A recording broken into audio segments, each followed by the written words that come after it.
this is the humerus bone. This is going to be the proximal head of the humerus, this big ball right here. The anatomical neck of the humerus is going to be this line right here. And then the surgical neck of the humerus, where doctors typically cut, is going to be right here. The greater tubercle is going to be this big notch right here.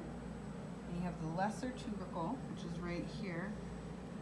And then in between the tubercles is the intertubercular groove, which is this right here. And then from there you have this little external bump right here. You can't really see it very well, but it's right here. That's going to be the deltoid tuberosity. And then on this end, on the bottom, this little bone right here is going to be the trochlea. On the other side, you have the capitulum. That's this one right here. This little notch right here, this little indent, is going to be the coronoid fossa. If you flip it over on the other side, the greater indent right there is going to be the olecranon fossa. And then flipping back over, this little indent on the side is going to be the radial fossa. And then here, this bigger bump right here, that's going to be the medial epicondyle. And on the other side, you're going to have the lateral epicondyle. That's going to be the smaller bump right here. The way you tell the difference between a right and left humerus is the head is going to be on the superior end of the bone. It's going to project medially, so towards the middle of the bone, and also posteriorly, which is towards the back. So it's going to go in, back, and at the upper half of the bone. The olecranon fossa is going to be distal, so it's going to be on the end, the bottom end of the bone, on the posterior surface. So this is the olecranon fossa. It's going to go towards the back of the bone. So this is going to be the right humerus. Okay, so this is the ulna, and right here is the olecranon process.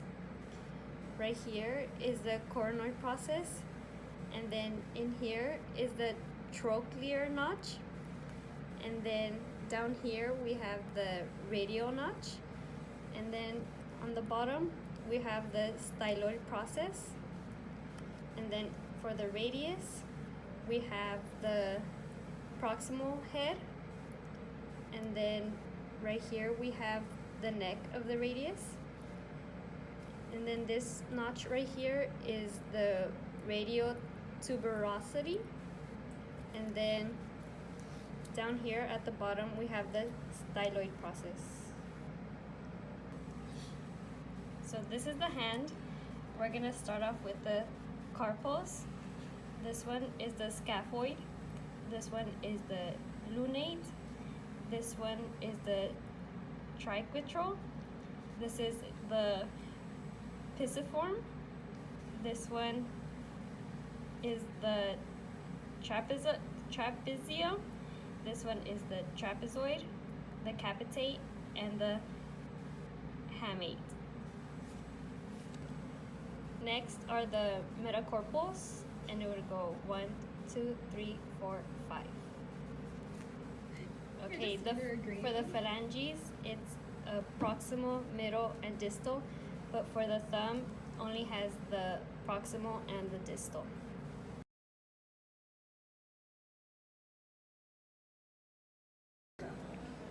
So this is the sternum. This is the manubrium. This is the jugular notch. This is the clavicular notch, this little section right there. This is the body, so this section here. And there's costal cartilage notches right here in between each rib. And then this is the xiphoid process, this little section from here down. So this is the rib. This right here is the head of the rib. The tubercle of the rib is this little tiny lump right here. This is the neck of the rib right here. And the costal groove of the rib is going to be down here. The way you tell the difference between a right rib and a left rib is that the head, which is over here, articulates with the vertebrae. So it's going to connect. It's hard to tell with this one, but it connects right here. And it articulates with that. The costal groove is going to be inferior and posterior. So that's again going to be this part right here. So it's going to be interior, so it's going to be on this side. Posterior, so it's going to be down at the bottom, so in and down at the bottom of the rib. And last thing is the shaft is going to curve inferiorly, so it's going to, this is the shaft, and it's going to curve inwards. So if you had a rib on this side, it would essentially be curving this way. So this is the clavicle. This is the sternal end. It's the part that attaches to the sternum. This part is the acromial end. That's the end of the clavicle. The way that you tell the difference from right and left clavicle is the proximal end is triangular shaped. So this end right here, it's kind of a poor triangle, but it's triangular shaped. It articulates with the sternum right there, and the inferior surface of this end is going to be rough, so it's not like the rest of the bone where it's smooth. It's all rough right here. Also, the medial 2/3 of the bone is going to convex anteriorly, so the middle 2/3 of this bone is going to arch essentially, and then the lateral 2/3, so the end 2/3 of this bone are going to concave anteriorly, so it's going to cave in.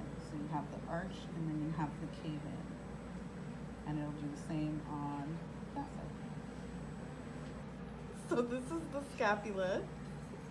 This is the acromion. This is going to be the spine of the scapula. This right here is going to be the glenoid fossa, or the glenoid cavity.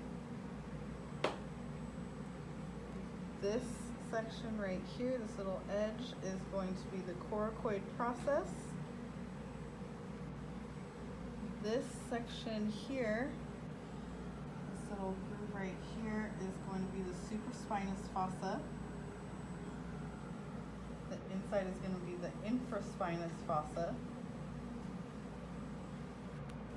This edge is going to be the medial border.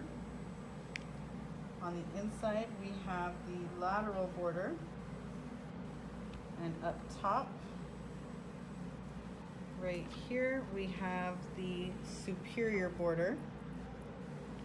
And the way that you can tell the difference between right and left scapula is the spine is going to be posterior, so the spine is going to be towards the back of the scapula, and the glenoid cavities are going to be superior and lateral to each other. So if you have, this one is going to be the right scapula. If you have the left scapula here, their glenoid cavities are going to be lateral to each other, and they're going to be on the superior end of the bone, so they're going to be on the upper end of the bone.